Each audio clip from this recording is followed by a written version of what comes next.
Hello students, on this skill we're going to go over the code 4 and 9. So if you're working on this skill, it's because you're going to be working on that code. Okay, so here we go. I'm going to do like 6 problems, 7 problems maybe, and yeah, let's see how it goes. So for this skill we're going to talk about central angles of circles.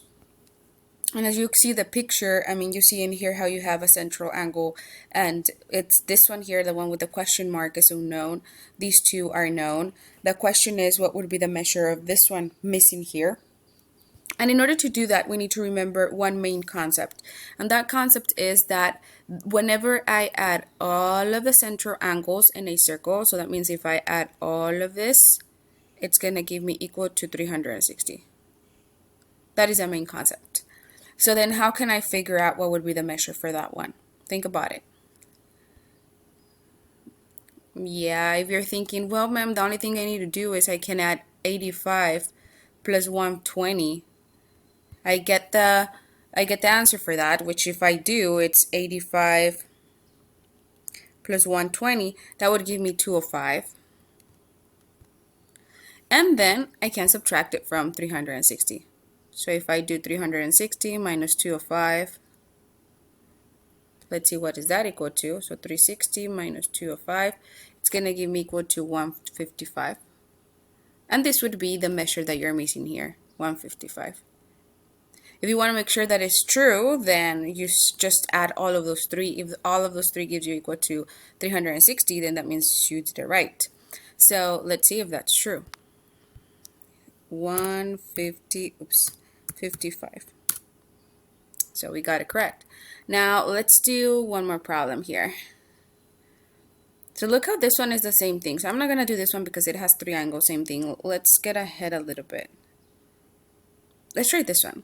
So look at this one. The concept is exactly the same because whenever you add all of the angles, all of the central angles of a circle, that has to give you to 360 degrees, right? Now, I'm trying to figure out what would be the measure for this one here. So the only thing I need to do is add everything else and then subtract it from 360. So let me add everything else. That would be 50 plus 140 plus 50. If I add that, that's going to give me, let me do it. So it's 50 and 50, that's 100 plus 140. So that's going to give me equal to 240. Now I need to subtract that from 360. So 360 minus 240, and that's going to give me equal to 120. Now let's see if that is true. Perfect.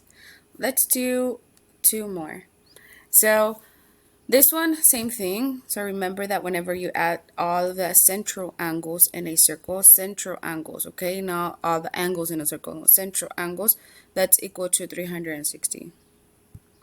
So if I add 90 plus 40 plus 60, let's see, what is that equal to? That's going to give you, actually, if you add 90 plus 40 plus 60, that's going to give you 190.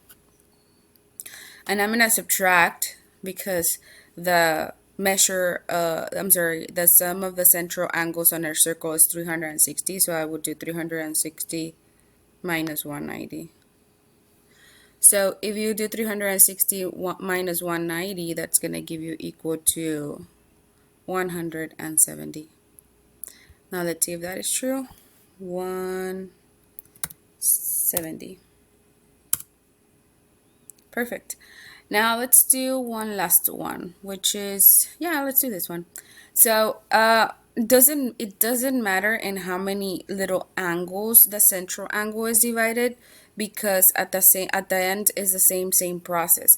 So in this case, it's the same process because whenever I add all of the angles of all of the central angles of the circle, so if I add them all, that's equal to 360. So I need to add them all and then subtract them from 360. So that would be 86 plus 101 plus 76 plus 34. So I'm going to add all of those. So if I do, it's 86 plus 101 plus 76 plus 34. And that's equal to 297. Now, I need to do 360 minus 297. So if I do 360 minus 297, that's going to give me equal to 63. Now let's see if that is true. And it is true. So that's the same thing that you need to do for every problem on this scale. So that's pretty much it. Try to get the highest grade possible. See you on the next scale.